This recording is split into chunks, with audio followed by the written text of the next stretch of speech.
Alam mo, iba talaga nagagawa na matinding cravings dahil kasi hodang nasa tansa pa nga yung kaibigan ko na nagbebenta nga nitong red velvet crinkles. Ayan, pinalalamove nga natin dito sa Pasita. So, ayan na nga po ang bago nating crinkles. At meron pa nga siyang pauga dito talaga. Meron pang siniksik na pag-gift sa momshi nyo. So, Little Bites red velvet crinkles nga pala ito. And sobrang sarap kasi talaga nito. Kung sakaling hindi nyo pa natitikman, subukan nyo lang talaga. Ewan ko na lang kung hindi nyo to hahanap-hanapin. So, anyway, kung bet nyo umorder nito, lagay ko na lang yung link ng aking Beshi Wariwap dyan sa comment section. Alam mo, natutulog talaga ako. Tumawag nga yung Lala Move na nandito na nga daw siya. Kaya antok na antok pa talaga yung itsura ko. At grabe, nagising naman talaga ako dito sa paregalo ng momshi nyo. Sobrang bihira talaga ako magkaroon ng ganito. Yung mga may brand na pabango, kung meron man akong ganito, mga bigay lang talaga. Thank you so much, Marie. Napaka-generous mo. Si Papa naman, nagluto daw siya ng saba. Yung parang mackerel, nilagyan niya ng itlog. Grabe talaga, nung nalaman ko yun, sabi ko, ay, wait lang pa, pupunta ako dyan. Nagdala pa nga ako ng Kopi Ko Brown para talagang masarap yung panulak natin. Alam mo, kapag dito nga ako nakain sa bahay ni Papa, nakaupo lang talaga ako, lahat na yan isa-serve sa akin ni Papa sa lamesa. Thank you, Pa. At syempre, meron akong paalog sa kanya dito, may bago siyang sapatusan. Mga ilang araw niya na nga akong sinasabihan na, Nay, kailangan ko talaga ng lagay ng sapatos. Hindi ko naman maibigay lagay ng sapatos ko dahil kukulangin naman yung mga sapatosan namin. So sabi ko, wait lang, Pa, antay tayo ng tamang panahon. At dumating na nga yun. So, ayun nga pala yung paa ni Kowa, ang himbing ng tulog niya dyan sa higaan ni Papa. Kinabukasan na nga pala ito, back to school na si Pinky. At yung uniform niya, hindi pa napaplansya ng momshi. So, ayun na nga, at kinuha ko na muna itong garment steamer. Buti na lang din, may tubig pa pala ito sa loob, kaya hindi ko na nga kailangan mag-refill. Sinaksak ko lang yan, pinindot ko lang yung power button, and ayan, nagre-release na siya ng steam para mas madaling makatanggal ng mga lukot ng uniform, mga damit. Tapos, foldable pa yung mismong handle nito, kaya ano siya, space saver kung sakaling magta-travel man kami tas kailangan namin ng ganito. Pwedeng-pwede siyang bit-bitin. Kung ano lang din yung susuotin ni Pinky for today, yun lang din yung paplansyahin ko. Next time nga, mag-aalat talaga ako ng oras para lahat na talaga ng uniform niya, sabay-sabay ko ng paplansyahin. Napaliguan ko na rin siya, napakain ko na rin, toothbrushan na, kaya eto, pinatuyo ko lang muna yung buhok niya. Kasi kung hindi, magtutulo-tulo yung tubig nga ng buhok niya sa uniform niya, sa sando niya. And alam mo ba, maichika ko lang, currently kasi, ang peg nito ni Pinky ay isa daw siyang poodle na aso. So, feel niya talaga na mag-aaso-aso.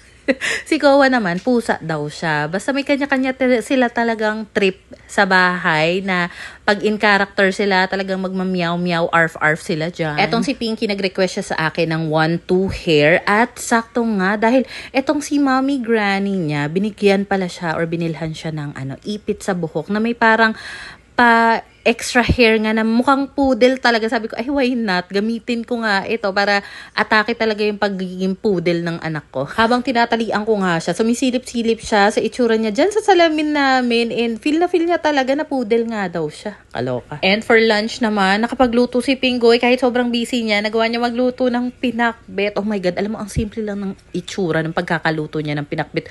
Pero grabe yung lasa, napakasarap. Oh my God, ang sarap ng mga ganitong ulam talaga.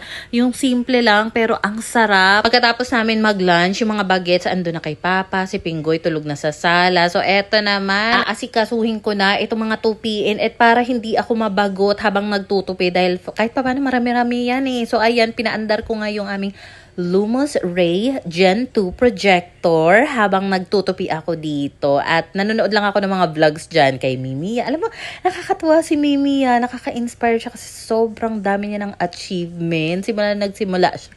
Malamang kasi even before nagsisimula siya, pinapanood ko na talaga yung mga vlogs niya. Aliw na aliw talaga ako sa kanya. Laging sumasakit yung tiyan ko, kakatawa sa mga paandar niyang hirit. Nakakatuwa talaga na nagbubunga na rin talaga yung mga pinaghirapan niya and living the life talaga ang atake ni Mimiya. I'm so happy for you. Maya-maya lang din pala hinatid na nga rin dito sa bahay. Yung mga bagets, nagising din si Bingoy. Buti na lang din. Almost na nga ako sa pagtutupi dito dahil kapag hindi pa ako natapos dito at dumating yung mga bagets, for sure, magkakanda gulo-gulo na naman itong mga pinagtutupi ko at madodoble na naman yung effort ko sa pag-aayos nito. Finally, at wala na rin nakatambak na mga tupiin dito sa sofa, dito sa aming kwarto. At eto nga palang si Ko, finiflex niya na marunong na rin siya mag heart-heart. Anyway, eto nga pala yung pinakabago naming speaker dito. dito. And nakakatuwa to kasi talagang perfect siya sa mga hindi techy na tao. Pwede siyang phone stand lang, pwede hindi mo namang i-on. Pero kapag i-on mo siya, tapos gusto mong gamitin na speaker, ang lakas din talaga ng sound niya. Tapos na-adjust pa yung mismong phone holder, may pailaw pa siyang ganyan. So puti lang yung pinili ko kasi ilalagay ko to sa may puting table namin sa may labas. Pero meron din itong color black. And usually yung price nito nasa around 300 pesos more or less. Ganun lang. Sobrang mura. Induction speaker nga pala ang tawag dito. And if bet nyo rin, maglalagay ako ng link niyan sa comment section and nasa showcase ko rin yan. At eto naman si Papa, busy kaka-edit. So after nga niya mag-edit, sabi ko, pa, labas nga tayo. Kailangan ko kasing mamili din sa may Pasita Mini Mart. At saka para makalakad-lakad naman kami habang natutulog si Pinggoy at hindi namin siya maistorbo. So kumain lang kami ng snack saglit, dumaan kami ng Pasita Mini Mart for grocery and kinabukasan may pa-toasted bread si Pinggoy. After mag-breakfast, inasikaso ko na rin si Pinky para ready na nga siya for school and naglaba rin pala ako dahil may mga bagong bedsheets tayo from Holler Mall. Grabe talaga, Holler Mall. Ibang level talaga kayo. Thank you. Uubusin ko na nga rin yung mga labahin namin kaya eto yung pangalawang salang since tapos na nga rin siya. Kinuha ko na para maisampay na. Ay naalala ko meron pala nagtatanong about dito sa upuan na ginagamit namin sa labas, particularly itong ergonomic chair. Kung comfortable daw ba si Pinggoy sa upuan na yan.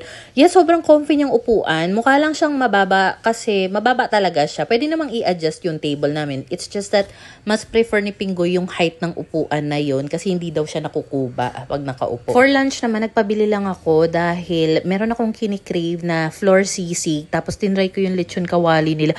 Napakasarap. Tapos katabi ng floor sisig, may karinderya doon which is katapat ng Alpha Mart alang Pasita.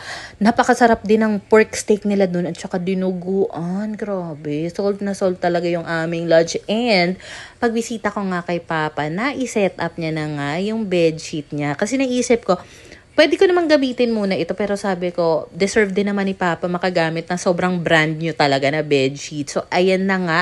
Alam mo ba, lahat na yung mga pinaglumaang bedsheet na maayos pa naman, ang ginawa ni Papa, na ipamigay niya na daw. So, lahat ng mga gagamitin niyang bedsheet dito sa kanyang condo, apartment pala, ay mga bago na. Thank you Lord sa biyaya. Grabe. Tapos alam mo ba, pagkasundungan ni Pinggoy kay Pink kanina, napakadaming bit-bit galing sa school. Yung mga snacks, may mga cookies, wafer, merong ganitong biskotso, may juice pa nga, isang mango flavor, calamansi flavor yata yun at kung sino ang dumali ng mga to, si Kowa. Si Kowa talaga ang tuwang-tuwa sa mga ganito. Tapos meron pa nga yung kasamang dalawang maliit na pack ng bigas. O diba, napakabongga talaga. So lahat ng mga snacks na yan, pinagbibit-bit ko na nga dito sa bahay ni Papa para ma-snacks nga nila. At saka pag naghanap din ng kutkutin yung mga bagets, meron silang pwedeng makain. Pati na rin itong mga bigas, pwede yung isaing din ni Papa. So after ko ang bumisita dito sa poder ni Papa, eto naman nang naabutan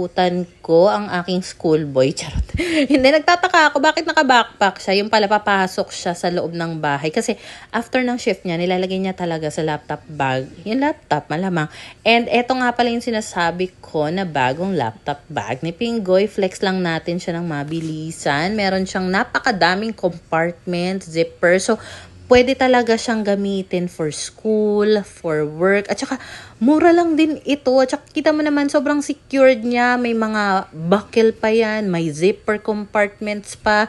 Ang bongga talaga. If bet nyo ng ganitong laptop bag, maglalagay na lang ako ng link nito sa comment section at saka nasa showcase ka rin. So, para makatulog nga na mahimbing si Pinggoy doon, ang madalas na nangyayari, dito kami tumatambay kay Papa. So, hindi ko na muna siya mabibilhan talaga ng aircon. Kasi supposedly, yun talaga yung plano namin para at least kapag nakatambay yung mga bata dito, hayahay, ang pakiramdam. Kaso, di ba kinuhanan ko nga siya ng insurance nung kailan. Medyo mahal kasi yun. So, 10,000 per quarter. So, tiis-tiis muna tayo sa electric fan. Ayun lang muna ang chika na Momshi for today's video.